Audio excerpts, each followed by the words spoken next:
A gente vai falar com o deputado federal Saulo Viana, que já está na linha aqui. E tem um recado importante aqui, tem uma novidade aqui pra gente. Vamos ver se é boa, né? Boa tarde, deputado. Tudo bem com o senhor? Boa tarde, amigo. Boa tarde a todos os ouvintes aí da Rádio Onda Digital e a todo também que está nos assistindo pelo YouTube. Bom falar com o senhor, deputado. Deputado, a gente vai falar sobre um assunto aqui que está em alta, né? Por várias questões, que é a Zona Franca de Manaus, que é um assunto muito importante, que tem ganhado grande repercussão aqui por conta da reforma tributária e recentemente teve a eficiência questionada em um estudo divulgado pelo Banco Mundial. Diante disso, a gente vai falar com o senhor sobre esse assunto. Por quê? Porque o senhor está envolvido em diversos assuntos, em diversos debates sobre a Zona Franca de Manaus, inclusive está por dentro dessas questões relacionadas à reforma tributária, porque o senhor faz parte do grupo de trabalho que trata sobre esse assunto. Então, assim, eu queria que o senhor falasse para a gente primeiro, deputado, como é que estão essas questões voltadas à reforma tributária nessas discussões. Existe a tramitação na Câmara. Sim. Da PEC que trata referente à questão da reforma tributária. É a conhecida PEC 45. Uhum. Na legislatura passada, foi criada uma comissão para poder discutir a reforma tributária. Né? Essa comissão ela pôde cumprir todo o rito regimental, que era das 40 sessões, e ao final foi apresentado um relatório que ele não chegou a ser votado dentro da comissão. Né? Isso já foi ano passado, que era um ano de eleição, e a gente sabe que todo ano de eleição, essas pautas, principalmente essas pautas que geram algum tipo de polêmica, elas andam de uma forma mais devagar dentro do Congresso, e isso é natural. Passada a eleição, e nessa nova legislatura, o presidente da Casa, o deputado Arthur Lira, ele criou um grupo de trabalho, né? Um grupo de trabalho composto aí por 13 deputados federais, para que pudesse avançar no relatório final dessa PEC e também para que pudesse dar oportunidade para os novos deputados que entraram nessa legislação poder ter um conhecimento geral do que tratava da reforma tributária. Né? E esse grupo de trabalho foi criado logo no início da legislatura, e tem 3 deputados amazonenses que compõem esse grupo, como você já sabe, que sou eu, pelo União Brasil, o deputado Saulo, o deputado Adail pelo Republicanos e o deputado Sidney Leite pelo PSD.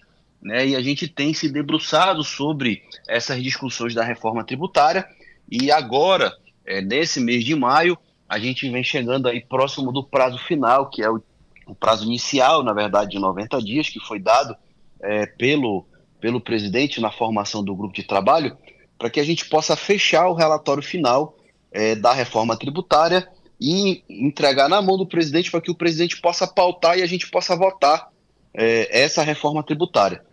Durante esses quase 90 dias, o grupo de trabalho fez várias audiências públicas, a gente fez várias reuniões com pessoas que já trataram desse assunto anteriormente, da reforma tributária, os setores da economia do Brasil, né, os entes federativos. Inclusive estiveram aqui em Manaus também, né, deputado? Inclusive, a gente fez uma pauta na cidade de Manaus, eu apresentei o requerimento dentro do grupo de trabalho para que os deputados pudessem conhecer, né, o nosso polo industrial de Manaus, a nossa Zona Franca, para que eles tomassem conhecimento de tudo que é feito e produzido na Zona Franca de Manaus em loco. Nada melhor do que as pessoas conhecerem e olharem com seus próprios olhos. A gente teve a oportunidade de ir até a OCDE, que fica sediada em Paris, na França, para conhecer o sistema de imposto único dos países que compõem a OCDE. Hoje são 38 países, e o Brasil é um país que pleiteia entrar dentro do grupo da OCDE. Enfim, a gente tem feito o nosso trabalho, para que a gente possa entregar o relatório da PEC 45, que possa agregar todo esse conhecimento que nós adquirimos durante esses 90 dias, para que possa ser um texto que faça com que a economia do Brasil possa crescer, e que a gente possa fazer também justiça social, uma vez que o nosso sistema tributário ele é muito injusto. Porque hoje o mesmo imposto que uma pessoa, um rico, paga hoje adquirindo, por exemplo, um alimento, é o mesmo preço que uma pessoa de baixa renda paga. Né? Então a gente busca também na reforma tributária poder fazer justiça social no Brasil. É isso aí. Deputado, o senhor falou a respeito de prazo, né? Esse prazo da entrega desse relatório será cumprido, as reuniões serão cumpridas. Ontem, inclusive, nós entrevistamos o deputado federal Sidney Leite e ele assegurou que o presidente da Câmara, o deputado Arthur Lira, assegurou que a reforma tributária deverá ser votada antes do recesso. O senhor acredita que esse prazo deverá ser cumprido? Vocês entregarão esse relatório? Os demais parlamentares terão tempo de analisar todo esse relatório e o senhor acredita que esse projeto, a reforma tributária, realmente seja votada antes do recesso? Então, eu vou te responder essa pergunta dividindo ela em duas partes. Primeiro, o grupo de trabalho, quando ele foi criado pelo presidente Arthur Lira, ele deu um prazo inicial de 90 dias para que a gente pudesse fazer o que eu falei anteriormente, que é de poder construir um texto, né, ouvindo várias pessoas, setores da economia e também os entes federativos, os estados e os municípios e também, inclusive, o próprio parlamento. Né, e isso a gente tem feito. Ainda ontem, o coordenador do grupo de trabalho externou de que ele iria até o presidente para poder pedir uma prorrogação de um prazo de pelo menos mais 20 dias. Para quê? Por quê? Porque a gente ainda precisa ampliar o diálogo, principalmente com os governadores. Né? Já teve uma reunião com o consórcio dos governadores do Nordeste, né, há 2 semanas atrás. E aí a gente quer, isso é um dos nossos pleitos também dentro do grupo de trabalho, para que a gente possa fazer o mesmo com os governadores do Norte, para incluir o nosso Amazonas nessa discussão, né? E outros estados também querem participar dessas rodas de conversas, para que a gente possa mostrar para ele, né, quais são as ideias que estão sendo construídas dentro desse grupo de trabalho e para que os governadores, cada um dentro dos seus interesses, possam colocar os seus pontos de vista para que a gente possa construir um texto, né, que, como eu disse, que vá beneficiar o país como um todo. Entendi. Esse é um ponto. Né? E eu vou te falar do outro lado referente à questão de votação. Né? O presidente da casa ele já externou isso, pelo menos em 2 oportunidades, uma nessa reunião com os governadores, o consórcio de governadores do Nordeste, e agora, nessa semana, em Nova York, na reunião do LIDE, que aconteceu em Nova York, que ele esteve presente, de que só vamos ter recesso depois que votarmos a reforma tributária. Né? Isso, e o presidente ele tem esse poder. Uma das atribuições que é exclusiva do presidente da casa é de fazer a pauta. Né? Então, assim, eu acredito que existe uma vontade muito grande do presidente, né, e inclusive do próprio governo, de que se possa votar a reforma tributária o quanto antes, porque ela é muito importante. E a reforma está sendo dividida em 2 pontos. Primeiro a gente está analisando o imposto sobre consumo, né, sobre serviços e produtos. E no segundo semestre a ideia é que a gente possa analisar a questão dos tributos sobre a renda, imposto de renda, taxar grandes fortunas, enfim, várias outras questões de tributos que tem no Brasil, e isso referente à renda. Eu, particularmente, deputado Saulo, acredito que a gente vai entregar o texto pronto e aí o presidente vai pautar, só que aí tem uma outra questão. Diga qual eu digo muito isso. A discussão da reforma tributária, ela é muito técnica, né? E ela é muito complexa. Mas o veredito é político.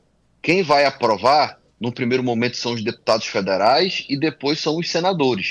Ou seja, a gente precisa fazer a construção tanto do ponto de vista técnico, mas acompanhado do ponto de vista político. Correto. Por quê? Porque os deputados federais, eles, cada um defende o seu estado, e a reforma ela é muito complexa nessa questão, por exemplo, da questão dos incentivos fiscais. O nosso estado, o nosso modelo econômico é baseado em incentivos fiscais. Ou seja, esse é o ponto, desculpa lhe interromper, mas esse realmente era o ponto que eu ia chegar agora com o senhor, né? Muito tem se discutido em relação a isso. Vocês pediram um prazo de mais de 20 dias para concluir, se reunir com os Sim. governadores, enfim, né? E como é que fica a Zona Franca no meio dessa discussão? Porque muito se fala a respeito da Zona Franca nessa reforma tributária, que a reforma tributária não vai prejudicar, acredito eu, no meu ponto de vista, claro, mas quem sou eu também, não vai prejudicar a Zona Franca de Manaus, porque isso já foi um compromisso de campanha, inclusive já foi assegurado pelo governo federal que não vai prejudicar a Zona Franca de Manaus. Mas mesmo assim não há nada de concreto ainda, deputado. Então como é que fica a Zona Franca nessas discussões? O que a gente já tem? Se já tem alguma coisa mesmo assim que será apresentada em relação à Zona Franca nessa reforma tributária, nessa proposta de reforma tributária? Então, eu vou te falar como estava no início da PEC 45, que trata sobre a reforma tributária. Ela falava que nós iríamos ter o imposto único, né? O IVA, né? O IVA, que é a junção de 5 impostos. Nós iríamos ter uma única alíquota para o Brasil todinho. O imposto passaria a ser cobrado no destino, não na origem, e zeraria incentivos fiscais. Se você juntar esses 4 pontos, você mata a Zona Franca de Manaus. Certo? Certo. Isso lá no começo. Isso no começo, isso como ela foi apresentada, a PEC 45, certo? Correto. E aí a gente tem trabalhado desde o início do grupo de trabalho para que a gente possa flexibilizar, né, a forma como ela foi apresentada.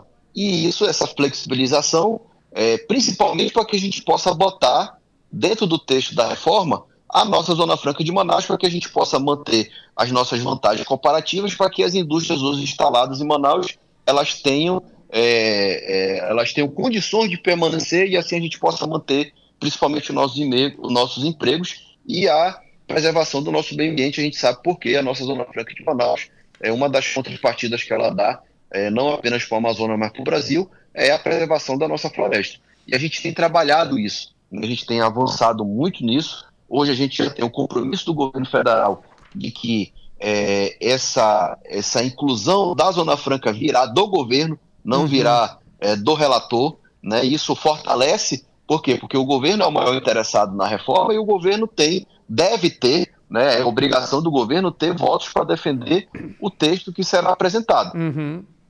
Né? Então, assim, a gente tem esse compromisso do governo federal, né? Os deputados que compõem o grupo de trabalho, eu, o deputado Saulo, o deputado Adair, o deputado Sidney, a gente já teve algumas conversas com o Bernardo Api, que é o secretário executivo da reforma tributária dentro do Ministério da Fazenda.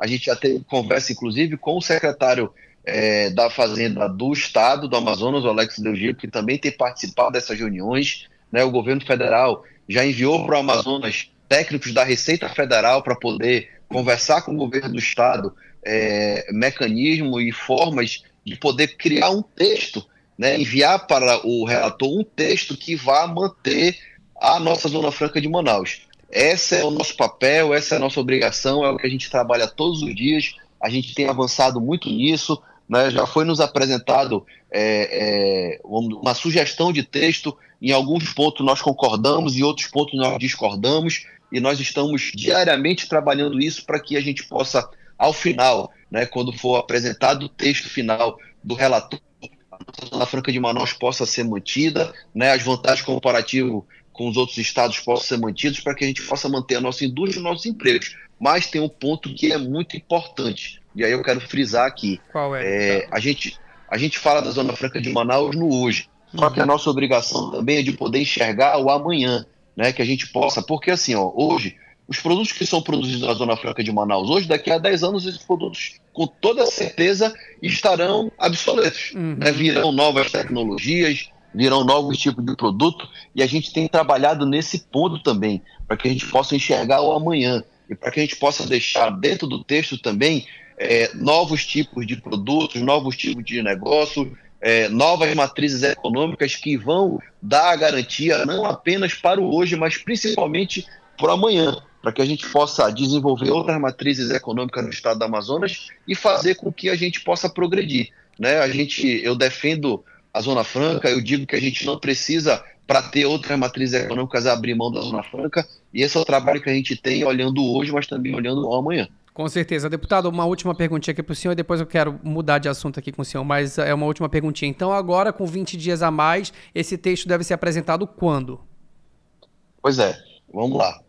O nosso coordenador, ele pediu do presidente, né? O presidente ainda precisa oficialmente estender esse prazo. Esse prazo aqui... o prazo vence quando? O prazo vence agora final de maio. Final de maio, né? Dia 20, para ser mais preciso, dia 24 de maio. 24 de maio, né? O nosso coordenador solicitou o presidente ainda vai despachar. Né? Então, assim,